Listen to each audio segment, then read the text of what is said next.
बड़ी मछली नहीं मगरमच्छ पकड़े जा रहे हैं। कई अधिकारी भी प्रवर्तन निदेशालय की रडार पर हैं। यह बयान है राजस्थान के कृषि मंत्री किरोड़ी लाल मीणा का। कांग्रेस नेता महेश जोशी की गिरफ्तारी के एक दिन बाद किरोड़ी लाल मीणा का बयान सामने आया है, जिसने प्रदेश की सियासत में खलबली मचा दी है। मगरमच्छ नहीं पकड़े जा रहे, 60 थानेदार पकड़े, उसमें एक आरएस पकड़ा। तो आपको सबको ध्यान है कि जल जीवन मिशन का घोटाला हम लोग उजागर किया था। मैंने 3 दिन तक अशोकनगर थाने पर एफआईआर दर्ज करने का धरना दिया था। एफआईआर दर्ज नहीं की, उल्टा मेरे को गिरफ्तार करके ले गए। लेकिन मेरे को बड़ी संतुष्टि है कि राज्य सरकार हो चाहे हमारी केंद्र सरकार हो, वो करप्शन पर जीरो टॉलरेंस पर भरोसा करती है। देर हुआ लेकिन अंधेर नहीं हुआ। आखिर में महेश जोशी, जिनके प्रमाण मैंने ईडी को दिए थे, वो सही पाए गए और उनको गिरफ्तार कर लिया गया। अशोक गहलोत कह रहे हैं कि ये राजनीतिक प्रतिशोध की कार्रवाई नहीं, राजनीतिक प्रतिशोध इसलिए नहीं कहा जा सकता कि 1.5 साल पहले जो शिकायत दी गई उसकी बड़ी गहराई से जांच करने के बाद गिरफ्तारी की है। आनंद फानंद में कोई गिरफ्तारी कर लेते तो राजनीति है। आपको पता है गणेश चीफ लीडर्स ट्रैक में आए, वो जो श्याम ट्यूबवेल कंपनी है, गणपति ट्यूबवेल कंपनी, जो अपना वो पदम जैन था, वो गिरफ्तार हुआ है। और इनका एक वो संजय बड़ाया था, वो गिरफ्तार होने के बाद बड़े उस पर ईडी ने गहराई से जांच की। इसलिए कतई किसी प्रकार की कोई राजनीति नहीं है।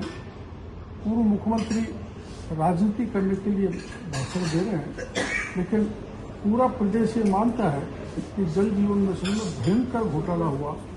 केवल 900 करोड़ का ही नहीं, 20,000 करोड़ के ऐसे टेंडर थे जिसको एफसी ने पास किया, वो 30 से 40% बढ़ गए।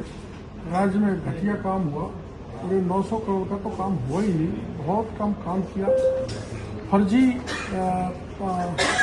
फर्म के फर्जी प्रमाण पत्र, कॉम्पिटेंसी के और आय के प्रमाण पत्र जारी करके 900 करोड़ को टेंडर लिए, वो सब गलत थे और उसमें माननीय महेश जोशी का हाथ था। वो आप जेल के सीट हो गए। आखिरी कड़ी माने सर?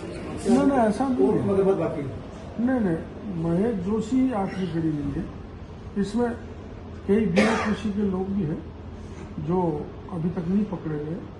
मैं चाहूँगा आप चैनल के जरिए ईडी को कहना कि मैंने जो हेड ऑफ द डिपार्टमेंट थे, टॉप लेवल पर जो ब्यूरोक्रेट बैठे हुए थे, उनके भी प्रमाण दिए हैं।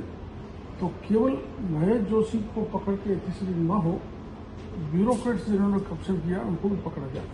आपकी सरकार में भी वही है लगभग ब्यूरोक्रेट्स?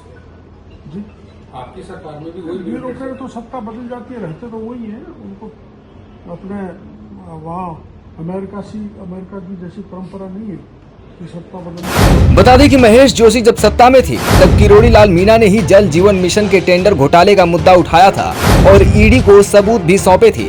और अब इस मामले में ईडी के एक्शन के बाद एक बार फिर किरोड़ी लाल मीणा एक्टिव हो चुके हैं। वहीं महेश जोशी ने कहा कि उन्हें कानून पर भरोसा है। और मैंने रिक्वेस्ट की मुझे बिना किसी आरोप के मेरे खिलाफ केस बनाया गया है। मैंने कोई गड़बड़ी नहीं करी, मैंने किसी से पैसा नहीं लिया। जिन लोगों के खिलाफ मैंने कार्रवाई करी है उनके बयान लेके मेरे खिलाफ केस बनाया गया है। लेकिन देश के कानून पे मुझे विश्वास है, कानून न्याय करेगा। बता दें कि राजस्थान में जल जीवन मिशन योजना का एग्जीक्यूशन पीएचई विभाग कर रहा था और महेश जोशी पूर्ववर्ती अशोक गहलोत सरकार में इस विभाग के मंत्री थे। गिरफ्तारी पर प्रतिक्रिया देते हुए पूर्व मुख्यमंत्री अशोक गहलोत ने एक्स पर लिखा, भाजपा का एक्सटॉर्शन डिपार्टमेंट बन चुकी ईडी ने पूर्व मंत्री महेश जोशी को गिरफ्तार कर राजनीतिक प्रतिशोध का उदाहरण पेश किया है। यह गिरफ्तारी ऐसे समय पर की गई है जब उनकी पत्नी करीब 15 दिन से जयपुर के एक अस्पताल में बेहोशी की हालत में जिंदगी और मौत के बीच संघर्ष कर रही हैं। उनकी इच्छा थी कि इस मुश्किल परिस्थिति से निकलने के बाद ईडी को बयान दे। यह उन्हें भावनात्मक रूप से तोड़ने का प्रयास है, जिससे उनसे मन मुताबिक बयान लिए जा सके। इस मामले में ईडी द्वारा की गई यह 5वीं गिरफ्तारी है। अब देखना होगा कि इस मामले में और क्या खुलासे होते हैं।